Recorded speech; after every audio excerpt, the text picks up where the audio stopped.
تو اسے آسانی ہوتی ہے قیامت کے دن حساب و کتاب دینے کے لیے.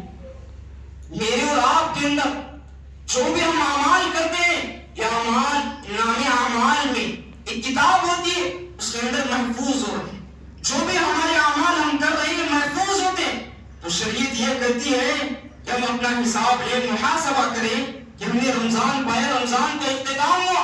اگر کوئی بندے ابھی تک غفلت میں پڑے ہوئے ہیں, ابھی تک وہ سستی میں ہے, ابھی تک وہ کاہلی میں ہے, تو انہیں رمضان یہ متنبہ کرتا ہے کہ رمضان کے اختتام ہونے سے پہلے تم اللہ تعالیٰ سے اپنی مغفرت کروا لو, تم اللہ تعالیٰ سے اپنی بخشش کروا لو.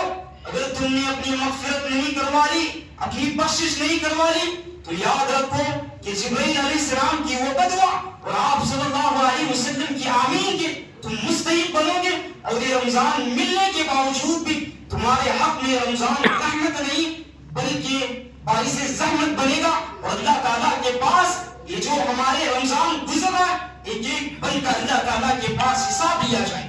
میرے بھائیوں, میرے اور آپ کے اندر احساس جو چیز ہے یہ بہت کم پایا جاتا ہے.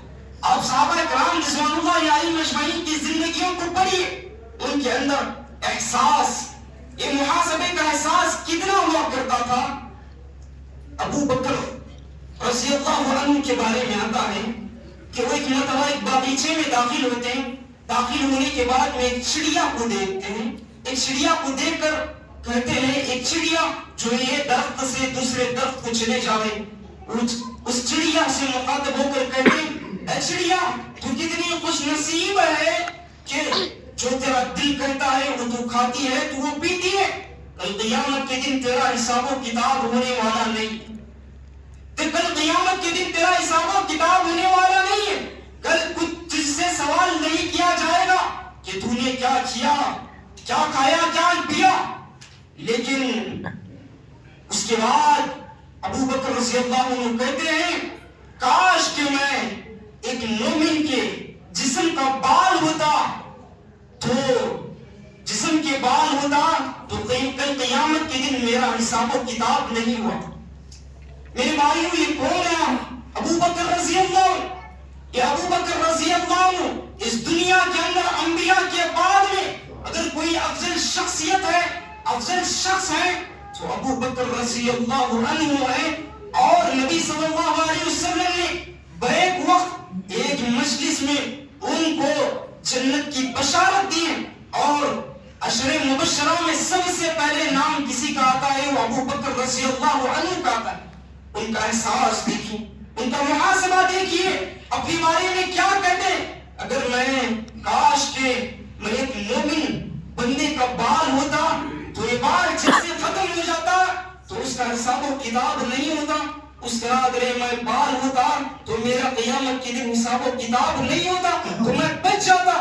یہ ان کے اندر احساس تھا. آج مجھے اور آپ کو دیکھ لیجئے, رمضان میں اور آپ نے پائے, یہ راتیں میں اور آپ نے پائی, لیکن ان راتوں میں کیا میں اور آپ نے عبادتیں صحیح معنوں میں کی؟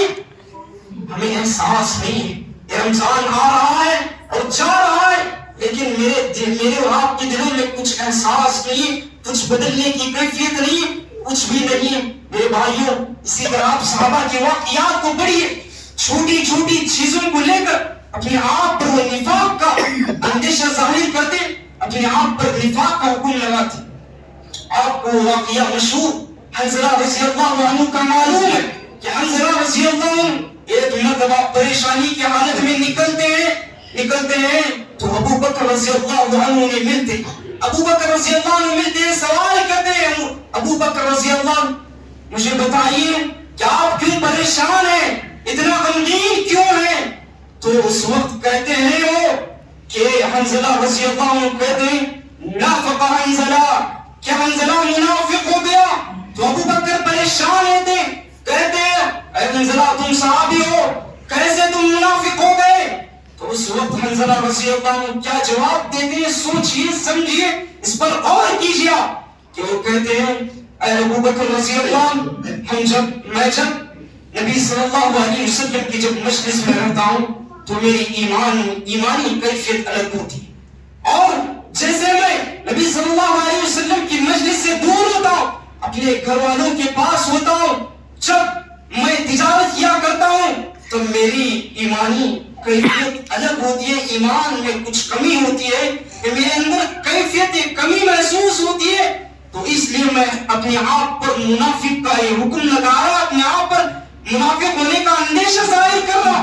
تو میرے بھائیوں، چھوٹی چھوٹی چیزوں پر صحابہ کرام اتنا سیریس لیا کرتے تھے، چھوٹی چھوٹی چیزوں پر اتنا وہ احساس کیا کرتے تھے، لیکن میں اور آپ کتنی بڑی بڑی چیزیں مجھ سے اور آپ سے کھوئی جا رہی ہیں، مجھ سے اور آپ سے کتنی چیزیں اس رمضان کی مہینوں میں بندہ روزہ بھی نہیں رکھتا، بندہ نمازیں نہیں پڑھتا، بندہ یہ راتیں ملتی ہے تو قیام اللیل نہیں کرتا، اللہ سے عبادتیں نہیں کرتا، اللہ سے دعائیں نہیں کرتا، پھر بھی میں اور آپ مست زندگی میں، آرام کی زندگی میں، عیش و آرام میں گزار رہے، تو کتنا مجھ پر آپ پر ماتم کیا جائے تو کم ہی ہے۔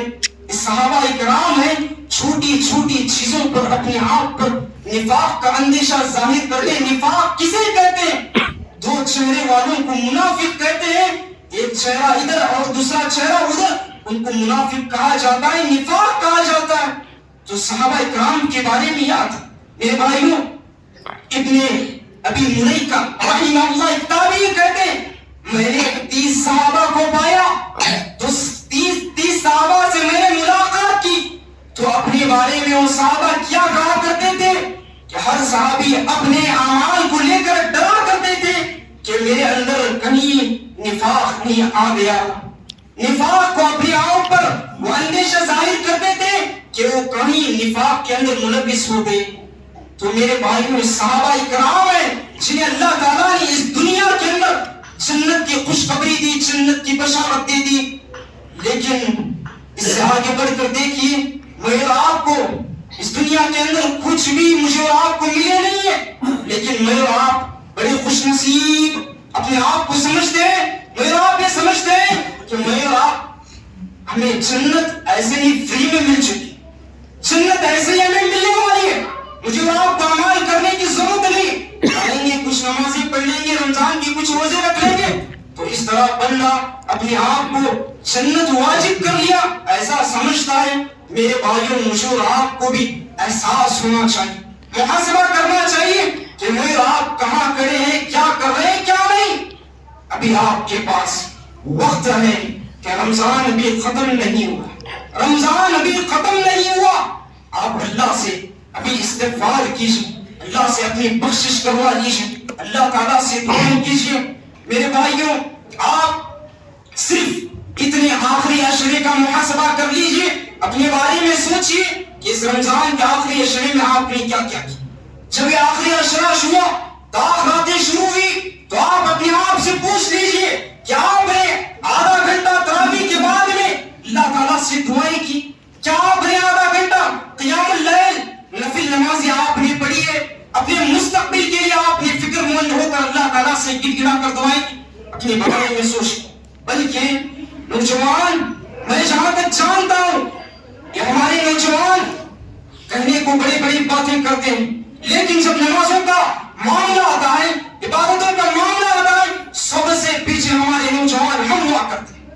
میرے بھائیوں، یہ دن تاخراتوں کا آپ حساب کیجیے، یہ 4 تاخراتیں آپ کے سامنے گزری ہیں، آپ کتنے ایسے نوجوان ہیں جو اس مسجد کے اندر انہوں نے الگ سے ہو کر عبادتیں کی، الگ سے جا کر وہ گڑ گڑا کر دعائیں کی۔ کتنے نوجوان آپ کو ایسے ملیں گے، تراویح ختم نہیں ہوتی کہ آپ شاید سیدھے پی کر گھومنے کے لیے پھرنے کے لیے باہر چلے جا کر وہاں یہاں پر کٹوں پہ بیٹھتے ہیں، باتیں کرتے ہیں۔